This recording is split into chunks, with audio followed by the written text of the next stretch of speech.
Hey, I want you to imagine waking up tomorrow when your alarm goes off and not hitting snooze, just jumping out of bed, springing into action, getting into your day. If immediately you were focused, clear, and into action, taking charge of your day, how would you feel? Sounds good, right? But let's be honest. For most people, lasting change feels impossible. And the reason that it feels that way for most people is because transformation feels like it's up to willpower. And it's not. Transformation is about rewiring your brain. And that's what this video is about. We're going to break down the neuroscience of transformation, why coaching is a huge benefit to transformation, and how we can use this information to create massive shifts in your life. So if you've ever felt stuck or wondered why it's so hard to change your old habits, you're in the right place. By the end of this video, you'll know how to make the transformation not only possible, but inevitable.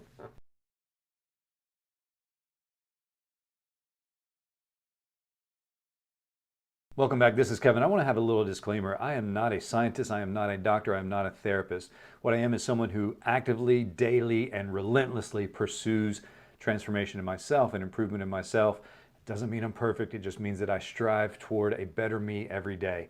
And some of the things I've learned over the years I'm going to share with you in this video about how to create these transformations. And I've been through plenty in my life, and I'm sure you have too. But how do we manufacture them? How do we pursue them? How do we create them? And that's what we're going to talk about here. And if this is your first time here, I want to extend a warm welcome to you because we talk about things that matter. We don't talk about things that are fluff. And so I want to start this conversation by talking about the neuroscience of transformation. And I'm really going to give you the 10,000 foot view because, again, I'm not a scientist. I know enough to know why my brain thinks the way it does. And that's really important. So I'm going to share some of the things that I know. Maybe it'll help you. So let's start here. The brain is a muscle. And if you've never thought of your brain as a muscle, consider this. The more you use these neural pathways in your mind, the stronger they get. Think about positivity. The more you actively pursue positivity, the easier and more natural it becomes for you. And that process is called neuroplasticity. That's the ability for the brain to rewire itself based on experiences, thoughts, and behaviors. And according to Dr. Michael Merzenich, a leading researcher in neuroplasticity, he says that every thought you have sculpts the brain. This means that every time you operate in fear, have negative self-talk, or procrastinate, you're strengthening those pathways. But just like any muscle, here's the good thing. If those are the pathways you've gotten really strong at over the years, you can change it. You can strengthen different pathways just by exercising different parts of your brain. And that's how you rewire your belief system. Think of it like going to the gym. If you go to the gym and you start lifting weights and you do it over time, at first it was probably pretty hard, but then as the time went on, your muscles adapted. And that's exactly how the brain works. And that's a great illustration of why coaching is so powerful because it helps disrupt your old patterns and install new empowering patterns. And I understand we're making it sound very, very simple, but let's talk about why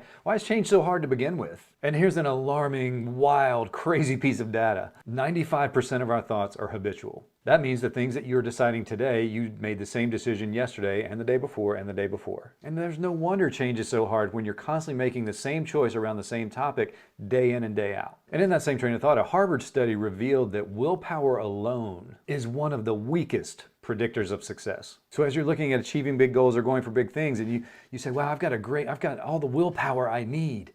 I've got the willpower to do it. Harvard studies are showing that that's the weakest attempt at actually achieving that you could have. So what actually makes a difference? What really moves the needle when it comes to transformation and change? Three simple things: a system of accountability, clear goals, and consistent action. And that's why coaching is so effective. Then just think about it. If knowing what to do were the problem, everyone would be fit, wealthy, and happy. But knowledge is not the issue. Information is not the issue. Execution is the issue. And having a great coach in your corner helps you execute at a higher level. But as the coach talking about coaching, let's actually look at the science behind what coaching does to your brain, because in this case, we're talking about lasting transformation.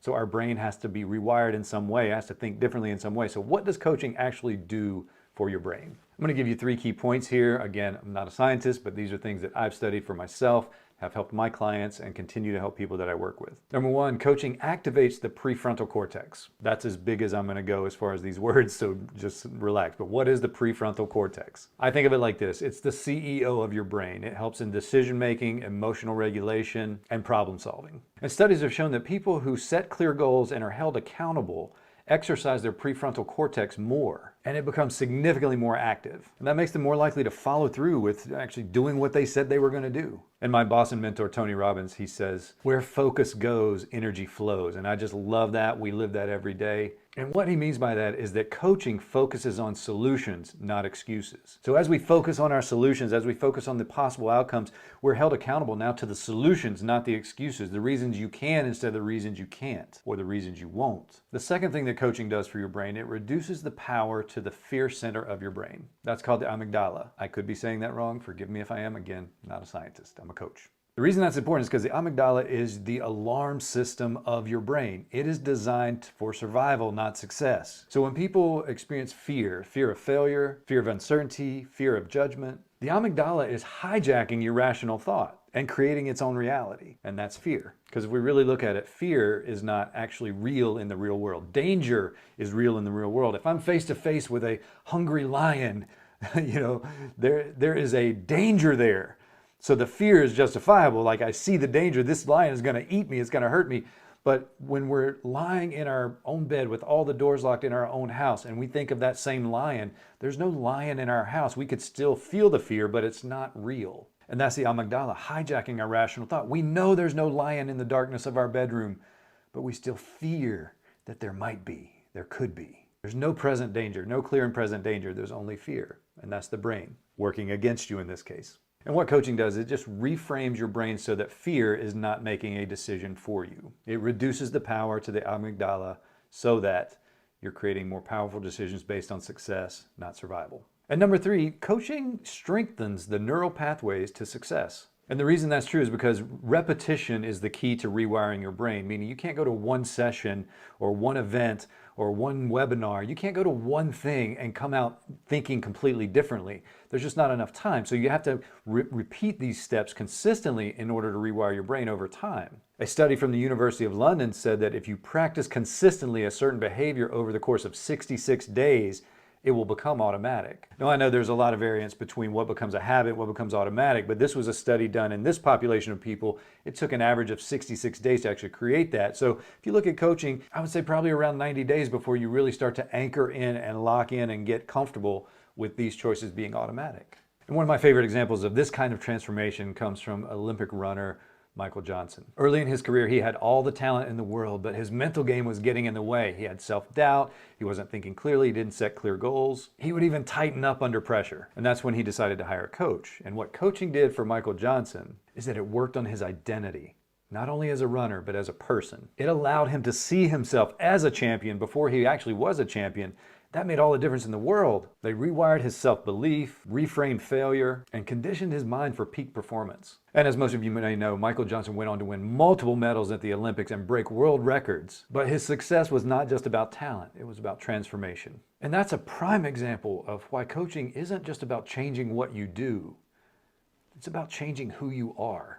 So what can you do today without a coach or with a coach, whatever your situation is, what can you do today to start the process of rewiring your brain so that you can transform in ways that you couldn't even imagine? Number 1, identify your limiting beliefs. Write down the number 1 belief you have that you think is holding you back and ask yourself this one question. Is that true, or is that just a story that I'm telling myself? Number 2, create a pattern interrupt. When you find yourself going into these old limiting beliefs, I want you to stand up and say, stop. Or I want you to move your body or get out, go to the next room. Interrupt the pattern that allows that belief to continue and carry on in your day. That forces your brain to disrupt the autopilot mode. Number 3, get accountability. Find someone to hold you to your goals, a coach, a mentor, a friend, I don't care who it is. Find someone that will hold you accountable to what you say you want. And trust me, coaching is one of the fastest ways to accelerate this transformation. All right, there you have it. That's all the brain stuff. So if I had to break it down, I would say this. Transformation is not magic. It's science, and you don't have to do it alone. If you're ready to take the next step in rewiring your brain, get around the right people, start working with a coach, and start applying these principles today. And lastly, of course, if you got value from this, if you learned something maybe you didn't know before or found a new direction for yourself, consider subscribing to my little channel and support us. I put out videos like this every week, and if you want to give me a like, that would encourage me right along on this journey for self-improvement. Thanks for being here today. My name is Kevin, and if you feel like this video helped you, I would like you to share it with someone you think it might help. That is the greatest impact we can have on this world. That is the greatest thing we can do, is to say, hey, watch this. I think you might get something out of it. So hit the comments with any questions, and I will see you next time.